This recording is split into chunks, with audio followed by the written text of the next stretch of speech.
Great. Well, I want to thank everybody for joining us for our first NAMI at noon. This is going to be a monthly webinar that we do on a whole series of different mental health related topics. We're really excited today to have Elise Banks-Lovely from Houston calling in. And she's going to be our presenter for today. First, I want to give a special thanks to the Department of Health and Human Services, uh, especially the Mental Health, Developmental Disabilities, and Substance Use Services Division. They are the ones who are sponsoring our webinar today. So a huge thank you for all of the support that the state of North Carolina gives us to do programming like this. And with that said, I'd like to again introduce Elise, who's a clinical psychotherapist in the Houston area, serving in private practice. She specializes in depression, anxiety, suicidal ideation, and addiction.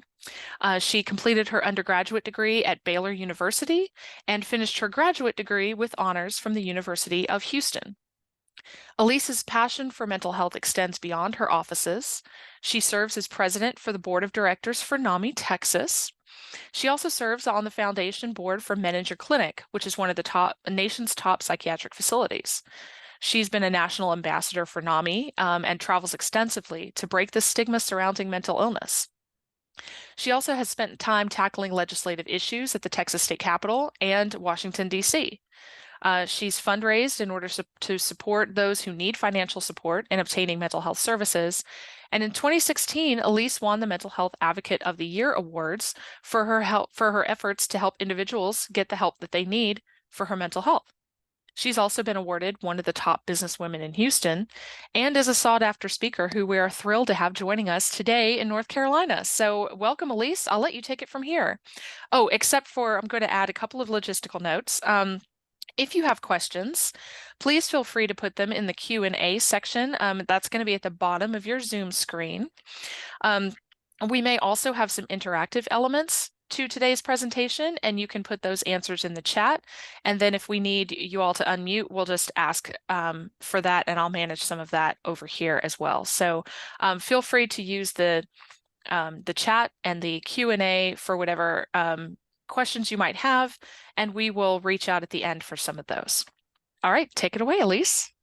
Awesome. Thank you so much. I am grateful for this time with each of you. I know the holidays can be really tough and distracting, so I appreciate you carving out some time to spend with me, but really to take care of yourself, as today we're going to do some interactive pieces. So you are going to need something to write with and something to write on. Even if it's an iPad that you use to take notes. That way you can keep everything that we are going to be working on today. And while you're doing that, I also want you to type in the chat one word to describe how you're feeling right now. And I'm going to do that as well. So just one word that you are feeling.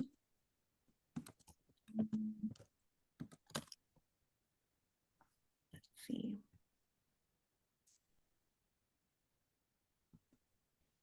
I put mine in there. I hope I can see everyone else's. If they're,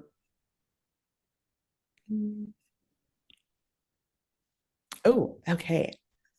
I see a raised hand. Are you guys able to put your answers in the chat? Yeah, it's disabled. Oh, no. Okay. Well, let me fix that real quick. Yeah. Oh, let's see. Can we do that? Chat. Okay. Here we go. That should work.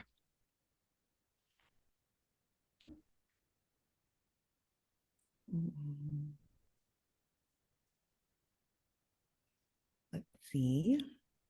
Ah, there we go. Yay. We've got grateful caffeinated. I love that one. Great. Well, I am feeling not unprepared for my time with y'all. Hope y'all didn't get that feeling.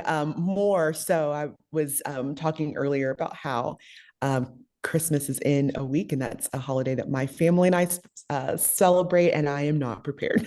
I have lots of gifts to wrap and get whatever we're going to be having for dinner. So hopefully I can manage my time a little bit better this week. But thank y'all for feeling comfortable typing in your word.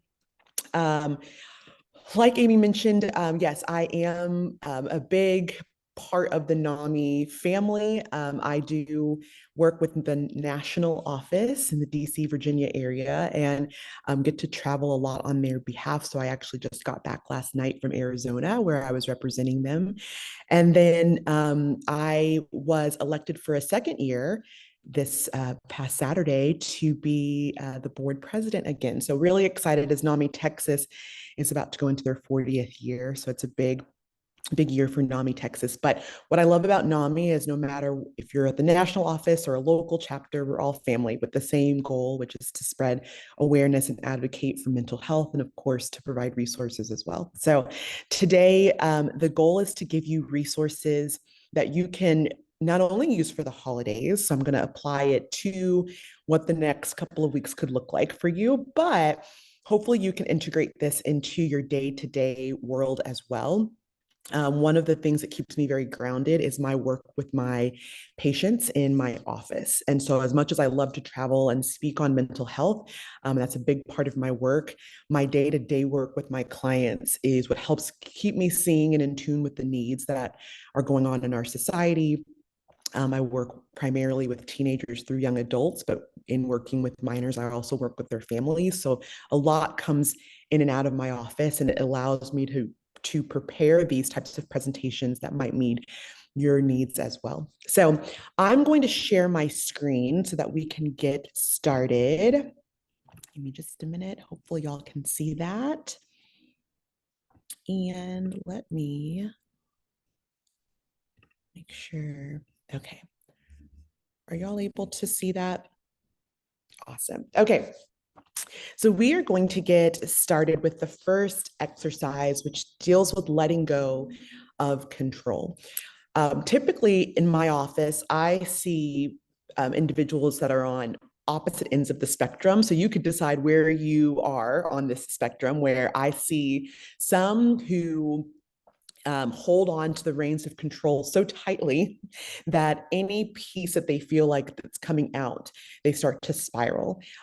Some might say, oh, they have control issues. But really, when we get deeper, there's some things that have happened in their life where they feel like they must maintain control of every single piece of their life in order for them to feel safe and secure. On the other end of that spectrum, we have those whose life has spiraled out of control. They can't seem to maintain any piece of it in a healthy way. And so that spiral does look like some aspects of their life that is messy, issues in their relationships. Maybe they're not able to maintain a proper work-life balance. And so, what I do as the therapist in their life is try to help them find a happy medium, no matter where they are on that spectrum. So, you can take a minute to think, okay, where am I? Am I in the middle, which would be great? Or are there places in my life where I'm putting too much control or trying to have too much control, or places where this is really spiraling and I'm trying to seek that control? If you think about it, because I know that there's some thoughts that maybe we just shouldn't have control of anything. Life just happens, and you dodge the ball where you can, try to maintain balance where you can as well. I feel like our bodies do want that control. You can think all the way back to when you were little, or maybe you have young kids. There's the toddler that wants to drive their own stroller versus being in it, or the baby that wants to hold their own bottle. So even from a young age, we want that control in our life. You think of the teenager that may be rebelling against their parents, but really what they're doing is trying to make their own decisions for their own life. So that's a way of control. And then you can think about your own life where you feel safe and want that control. So this exercise is to help you be able to recognize the areas of control that would be healthy and appropriate, and the areas where it would also be healthier and appropriate to release some control. And I'll preface both of the exercises that we're going to do today with Each of these exercises could actually take several sessions if we were doing them in my office. And so I don't want you to think because we're going through them at a certain pace today, that this is how quickly you should be going at them when you have your own time with self-care. I want to provide the framework for each exercise. That way, when you do have some more time to yourself, you can dive a little bit deeper. But with that said, on your piece of paper, I need you to set it up a little bit like this. So it's going to be broken down into 4 different sections with enough room to write in each section. So I'll give you just a few seconds to frame your paper this way. And as you're writing, I want you to think about an issue or a situation that you are currently dealing with. Now, it could be something very deep, very personal, something that maybe you're even going to therapy for to try to solve. It could be maybe something more surface level that at the end of the day, it's not the end of the world, but it is taking up some of your thoughts. But at the top of your page, I want you to summarize your issue in a sentence or 2. And I'll pause to let you do that.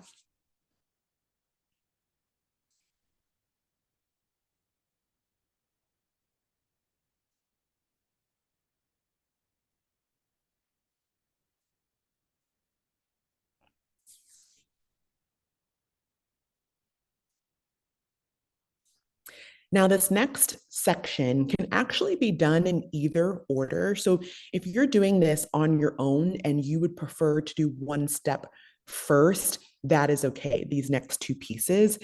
For the sake of this presentation, we're going to go and start with our in control list. So one of the things that I like to do to empower my clients is to remind them what is in their control. I let them take a stab at it first. I want to see what they're able to come with on their own, where they see they have value in terms of the control in their life. And so I give them the space to, whether it's numbered or bullet, to look at the issue or the situation they've written at the top of their page, and then start to form a list of what they would be in control of. So I'll give you an example. I have a client who has a horrible time with her time management. And it's gotten to the point where her boss has had a conversation with her that if she's not able to get this in control, there's going to be some repercussions, i.e., possibly fired. So she's really nervous. She needs to have this job. So her issue, of course, is she needs to learn to manage her time better. And so we list the things that are in her control. A couple of things is waking up earlier to start her day so that way she can get to the office on time, trying to prep as much of her day the night before, whether it's getting her clothes out, getting her breakfast and lunch prepped, as much as she can do the night before she does. That way she doesn't have to worry about it in the morning. And then creating a plan for her work day that she can follow to make sure she's staying on task. So I will pause again, and I want you to list a few things in your issue or situation that you feel you have control of. And I'm going to give you a hint. If it involves other people, it shouldn't be on your list, because things that either in full or in part involve others are not fully in our control.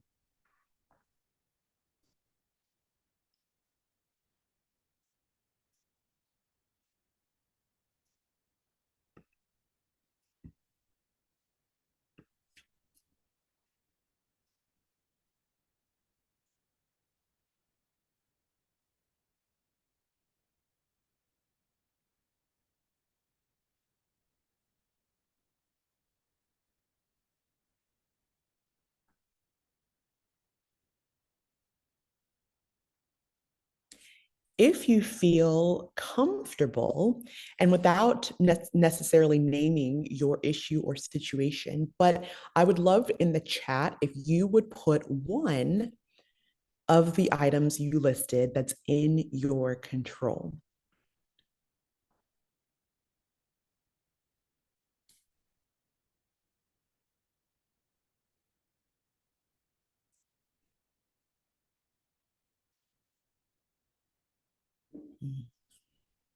Minimize distractions. That is a great one.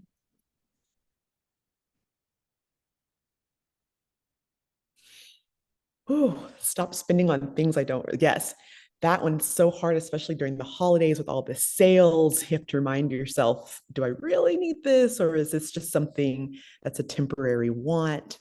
Making to-do lists are excellent. Going to bed earlier.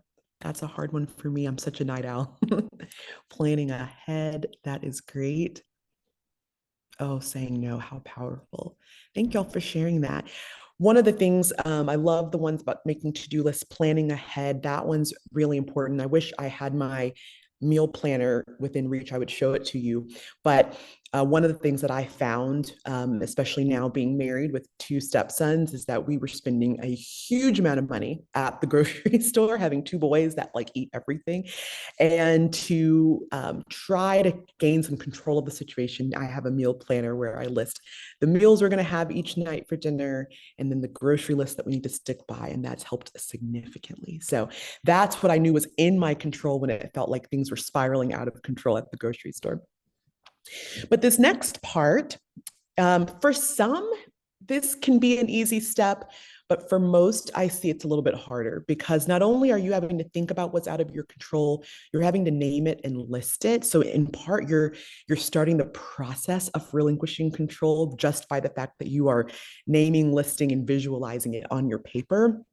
But now you're going to list the pieces of your situation that are out of your control. And if there are people involved in this issue, this is probably where you're going to list them, depending on what it is. But I'm going to give you a few moments to list, whether bullet or numbered, the places that are out of your control.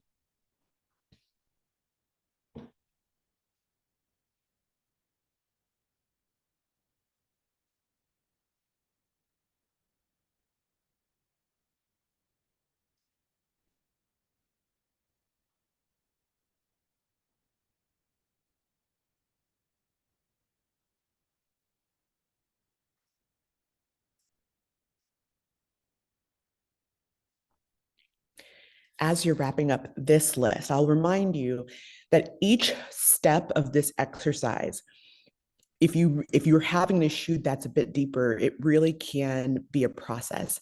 I've had sessions where our entire 45-minute session was just trying to figure out what the issue was. They couldn't really summarize it. So we had to spend time really getting into the nuts and bolts of what was going on and figuring out how do we summarize what is the overarching issue here.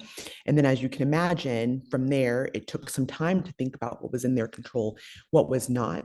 So again, even though we're going at a certain pace today, just know, depending on your issue, this could be a longer process, and that's okay. That's actually quite normal and typical in a therapeutic setting. But same process, if you're comfortable, if you'll put one piece of your list in the chat just to see if we can recognize what is out of our control.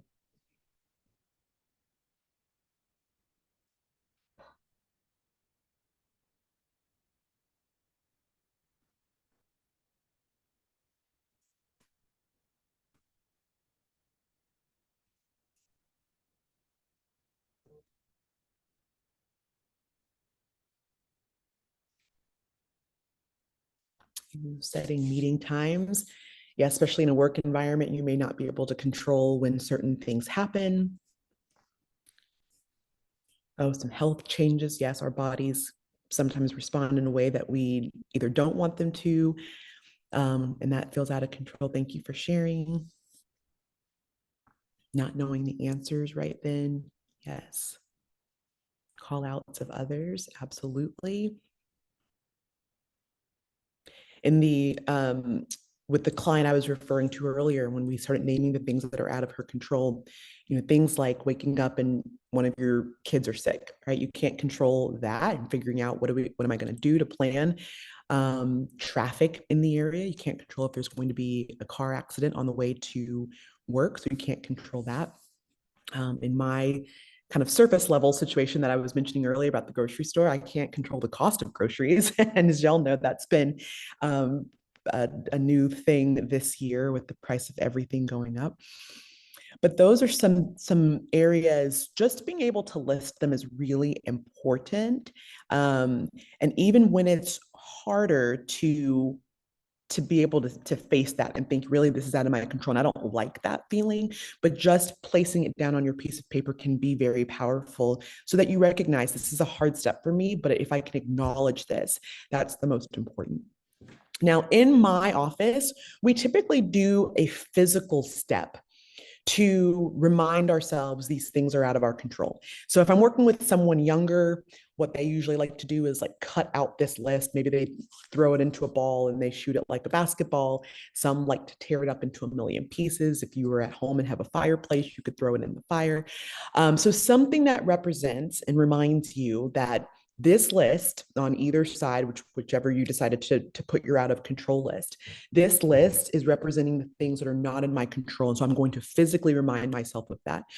For the sake of this presentation, if you want to put a giant X on that list, if you want to put a big fire flame on that list, again, something to just visualize that I should not be operating out of this list, because it's going to help you for the final step of this exercise.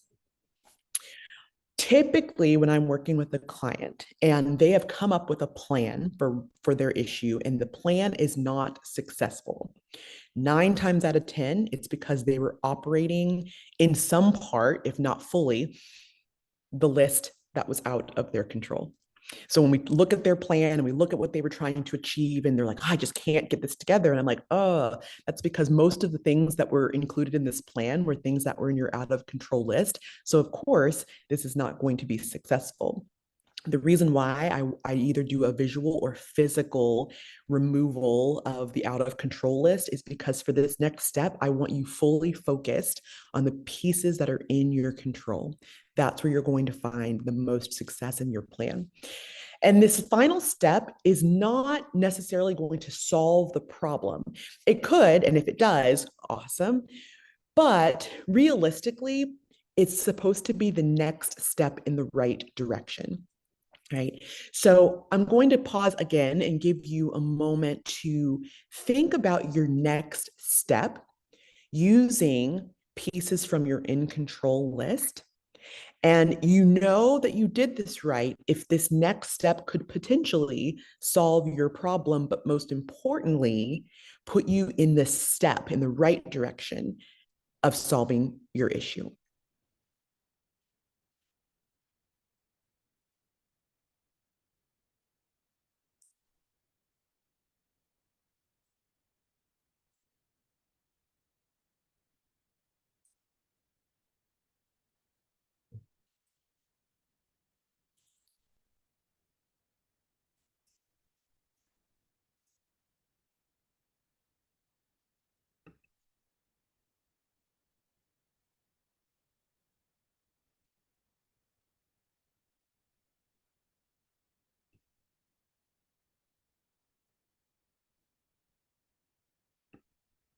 I also want to make sure everyone's able to see the presentation. I think you are. I just noticed one comment in the Q&A asking about slides. So if you can't see, just put that in the chat.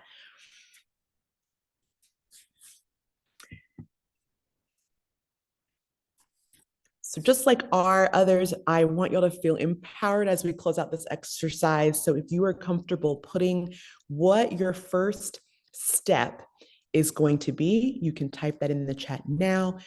When it came to my client, the first step that she has found success in is she wakes up an hour earlier each morning.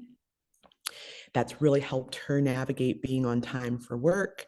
She also now has a planner that she didn't have before. So when she gets to her office, she manages what her day is going to look like, and she tries to follow that as closely as possible. For me, that first step was getting a meal planner, which has been really helpful. And still, groceries are what they are. I was at the grocery store this morning and I still spent $450. It's crazy, but I know it would have been a lot more had I not had a list going into it. So I try to remind myself of that. Let's see what y'all are putting. Doing a certain amount of time to work on a situation each day. I love that, Nancy, because sometimes we dwell so much on one thing and we forget that there's other pieces that we need to be doing in our day too. So designating a certain amount of time. If it's not done, finding another place you can put it in your day or week, and then focusing on something else. That's wonderful. I love that, Holly, putting the money I'm not spending on things I don't need into another rainy day account. And I have found that if it's an account that you can't easily access, that's even better, because now with technology, I know you can move money, within seconds. So if you have an account that's harder to touch, that makes it a little bit easier. Setting time limits, making lists. Y'all are doing great. Awesome. Thank y'all for being so comfortable to share. I appreciate that. So this, again, this exercise, if it helps you for the holidays, great. And I wanted to give you things that as you may have more downtime around the holidays, you can practice these exercises. But realistically, I wanted to give you exercises that you can use year round because the holidays are only a short time frame. So I hope this one will help you in the next coming days, weeks, or even years. Again, if you have any questions, let me know. I'm going to be answering them at the end. But we're going to move into our next exercise. Make sure I can get this. Okay. And this one is on boundaries. So boundaries are huge when you think about your emotional and mental health, even physical health. And so another theme that I see in my office, besides control, is boundaries. And we see this across the board. This is not, even though as adults, we might talk about boundaries more, children and teenagers need them as well. So I like to introduce the idea of boundaries early on with my clients. That way, when they're older, hopefully they don't have to struggle in placing firm boundaries.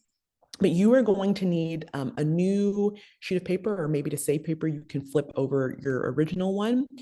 And your paper should look something like this, where you are going to put your name in the middle. It doesn't have to be within a star. That's just for my paper. You can do a box, you can do a circle, but you want your name in the middle of this section. And there should be enough space around your name for some more things that we are going to be writing. And after you have formed your paper this way, I want you to spend, I'm going to give you maybe 90 seconds to 2 minutes to think about some people, places, things, or ideas that are important to you, that you hold closely to your heart. I'm going to type this in the chat so you know. So people, places, things, ideas, let's even go characteristics.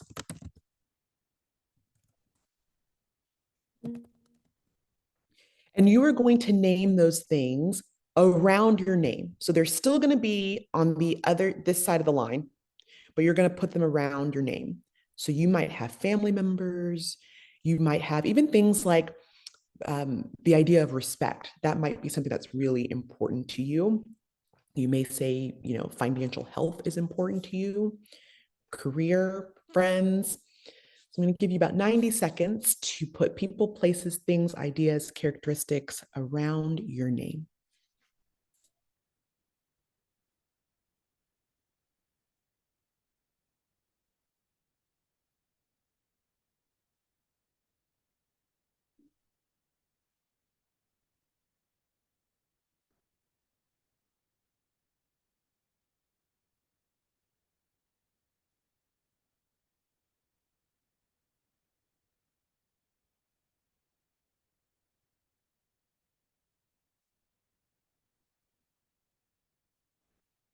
If you can hear some background noise, I apologize. There's a house being built across the street from mine, and I think the construction workers are finding it's karaoke hour right now. So I apologize if you can hear that. But if you are comfortable, if you will share maybe one or two of the things that you've put around your name in the chat, I'll put a couple of my own.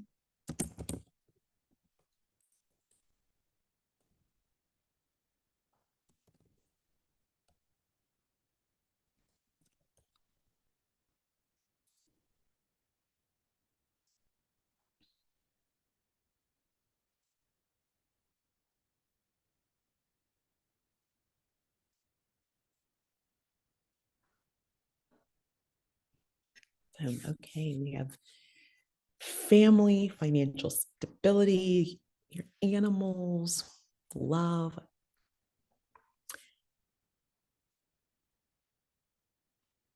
I've put my family now, my husband. I just got married, so it's really cool to get to say husband now.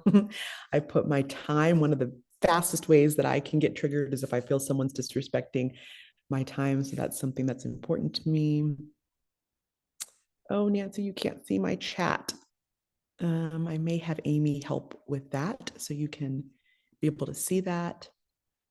You have your partner, your kids, respect. Thank you all for sharing. Now, one of the things, especially when I'm explaining this to younger individuals, whether it's children or teenagers, but I also explain it like this to adults because it gives you a good visual. When you think of boundaries, I want you to think of the idea of a fence. So whether you have a fence on your property, wherever you are, whether it's an apartment complex, a house, maybe you have a gate to your neighborhood, maybe there's a gate to your office, but think about the idea of a fence. And the goal of a fence is it keeps certain things protected inside, right? So in a neighborhood, it keeps the houses inside the fence safe, or in an apartment complex, it keeps the apartment safe, and it keeps other things out, right? So when the gates are closed, the idea is certain things cannot get in, whether it's certain animals or certain individuals or cars. But I want you to think about your boundaries like a fence. Here's the fence, and really we could even extend this fence all the way around just for safekeeping. Your fence, which is your boundaries, should keep anything that is listed safe. And it keeps everything else out, away. That's how you should consider your boundaries. So when we do this next step, I want you to think about that. Like, this is a hard line in the sand. This is a fence, and nothing in here should be out. I'm going to put an asterisk next to that because I'm going to give you an example where you may have to move things from here out. Excuse me. But most importantly, the things that you're about to put in this space, we need to recognize that they're not moving closer and closer to this fence, and certainly not crossing the fence and into what may be impacting what's important to you.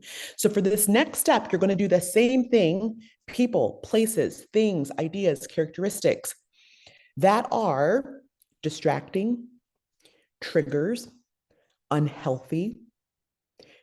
You're going to list those things outside of your fence. People, places, things, ideas. You could even say negative thoughts. You're going to make that list right here.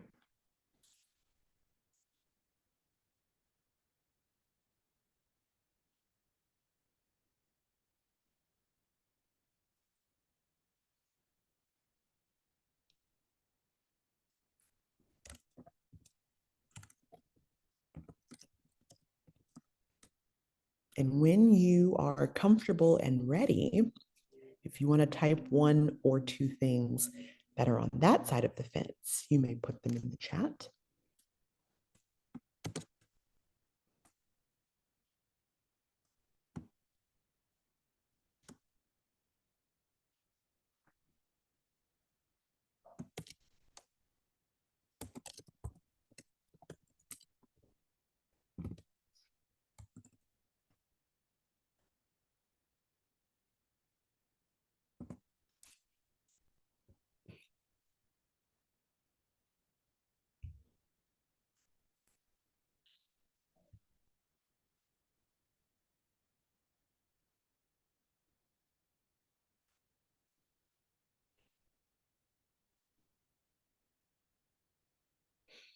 Oh, that's a good one. Yep, unexpected events that can certainly derail the day, but also be a potential trigger. I put on mine social media, although it's a healthy tool to be able to use in this day and age, I found that sometimes I was not as productive or not present with my family. Rumination, yes. News, 100%. Thank y'all for sharing. So here's where you're going to you're going to practice this right now, but this is also going to be your homework because you may have to dive deeper into this. So I'm also going to list these questions that I'm going to ask you in the chat. That way you can write them down and take them with you. The first thing I want you to think about, though, is if you feel like you have a healthy boundary with the things that you have listed on this side of your fence, you can either just leave it alone or you can put a check mark next to it. So if you feel like, okay, I know these are triggers, I know these are unhealthy habits, whatever it might be, and I feel like right now, at this time of my life, I have a healthy boundary there, they're not even close to this fence, then again, you can either just leave it where it is or you can put a check mark next to it. But if you're honest with yourself, when you're looking at some of the other parts of your list, you might think, this is still a struggle for me. Or if you're doing a visual, these certain things are getting closer and closer to the fence, and maybe they're even crossing over the fence where they're starting to be disruptive to the things that are important to me and around my name. If that is the case, you are going to underline or circle it. So for each item on this side of your fence, you will either have, it'll be just by itself, which means it's fine, or a check mark, or you have underlined or circled it.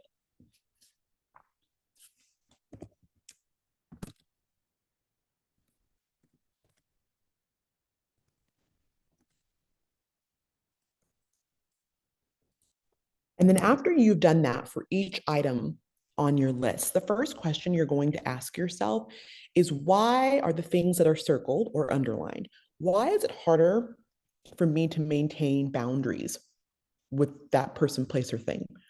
You have to know the why first before you can reestablish the boundary, because of course the next step I'm going to say is, how do we reestablish the boundary? But if you don't know the why, then you can't reestablish the boundary. So for me, with the social media example, you constantly want to know what's going on. And I just wanted to see, who's having a baby now and who's getting married, and, what's the latest trend. And then just time is taken away from you when you could have used that more productively, right? So it's hard to sometimes feel like you're not in the know, or at least it was for me.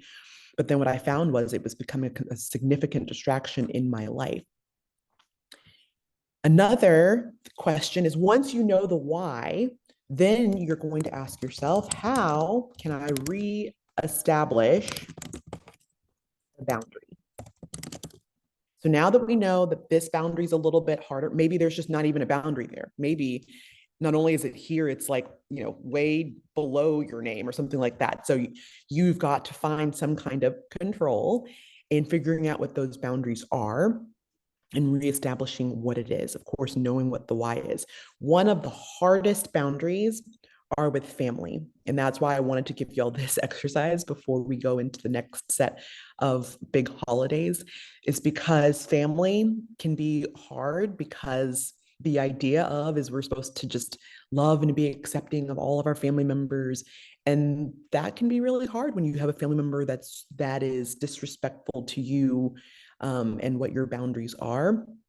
And so I share that with you because I said that there may be some things that are in this side of the fence that you may need to put on that side of the fence. Maybe they are on both, right? So I'll give you an example. Someone last week in one of my workshops said their mom. So mom, because it's her mom and it's family and someone she loves and cares about, is on this side of the list. But she also had to put her mom on this side of the fence too, because her mom has a tendency, this was the example, to drink too much. And when she does, she acts a certain way in front of the children.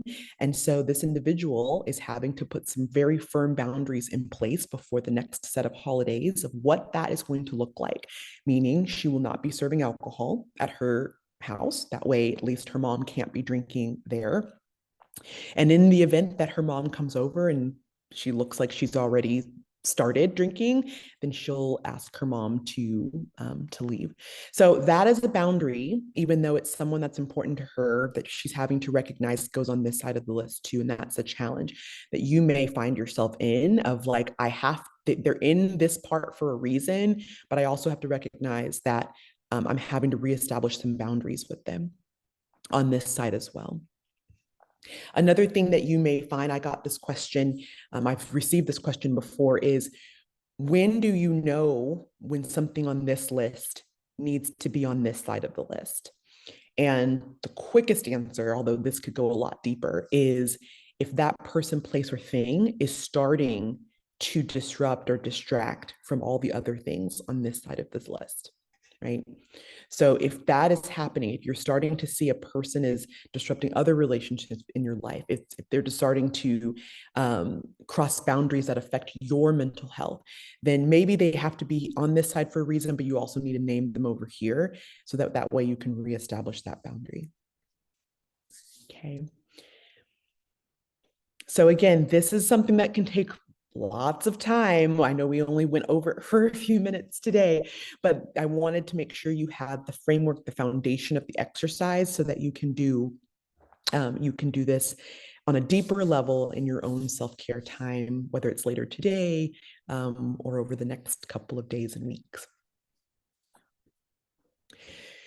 This final exercise, we're not going to go through today just for the sake of time, but I want you to be able to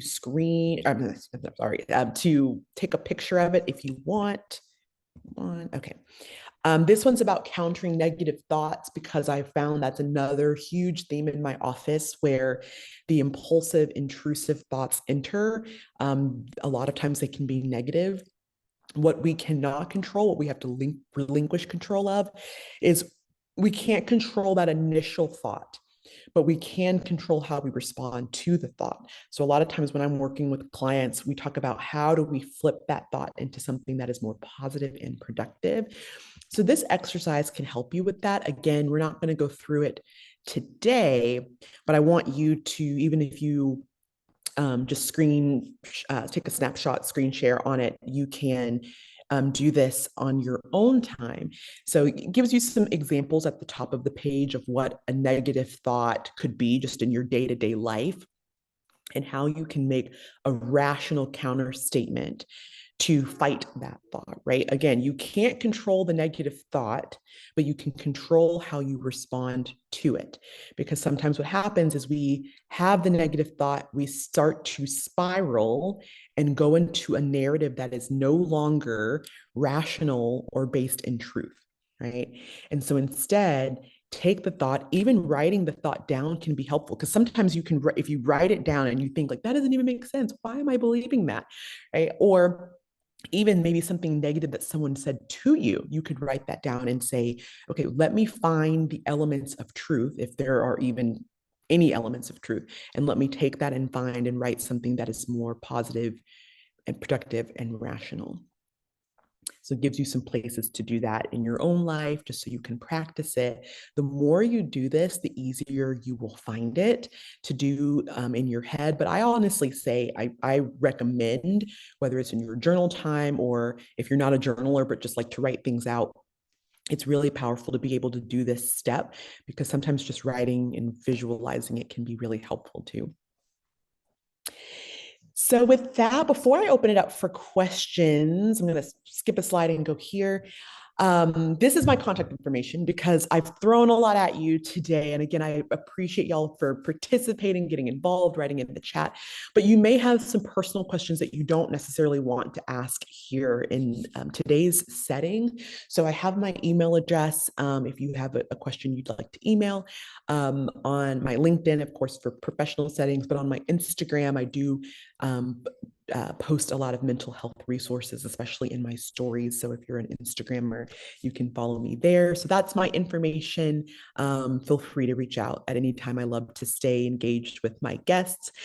But that goes back to some questions and answers. So I'm going to stop sharing my screen just so that I can be fully present with y'all. But if you have a question, feel free to type it in the chat, or you can even unmute yourself and I can hear you as well.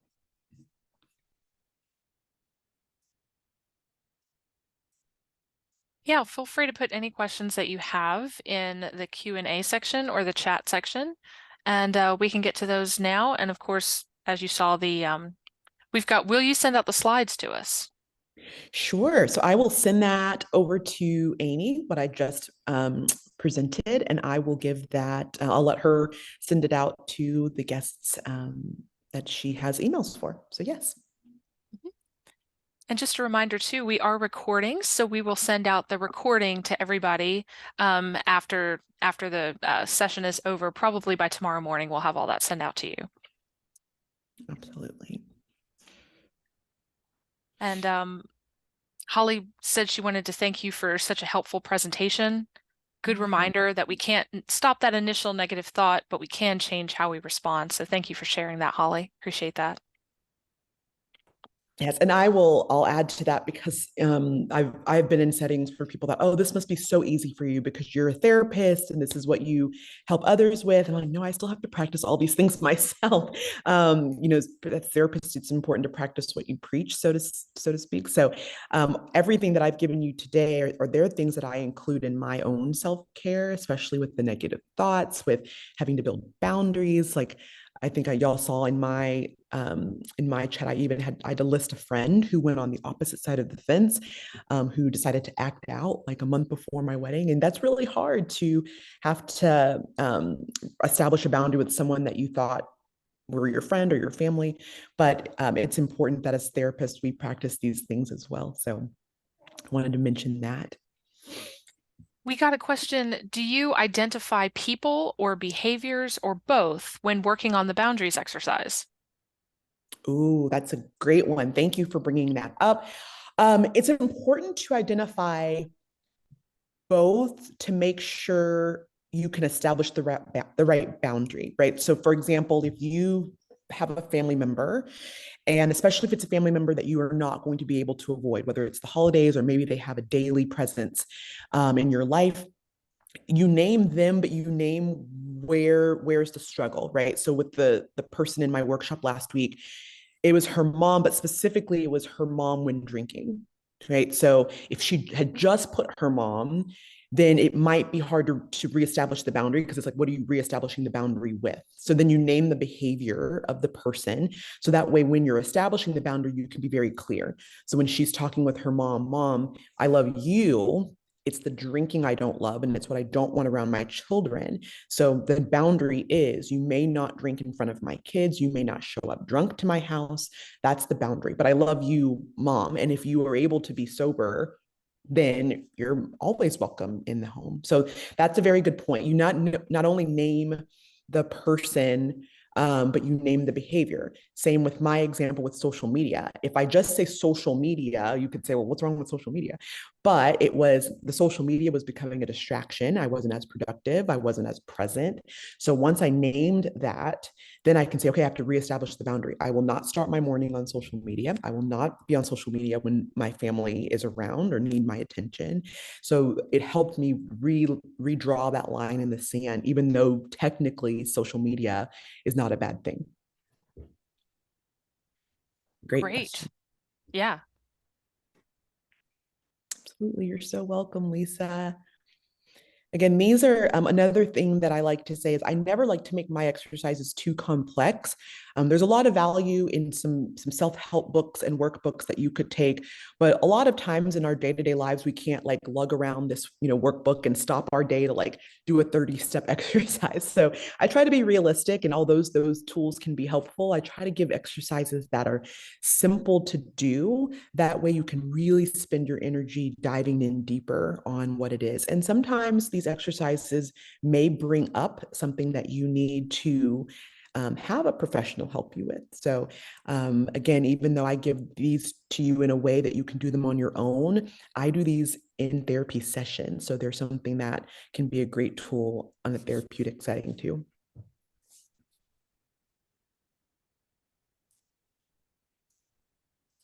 Okay.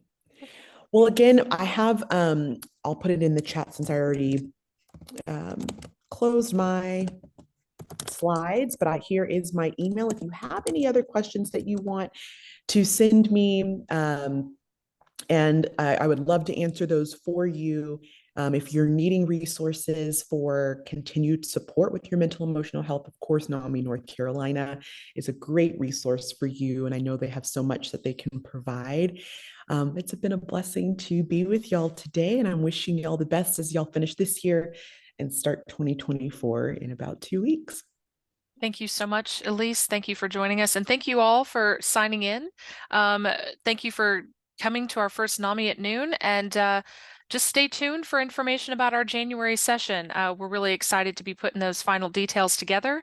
And we'll let you know as soon as we have everything ironed out, what date and time, and well, time is noon, but what date we'll have that, that speaker available. So in the meantime, happy holidays, everyone. Thank you so much.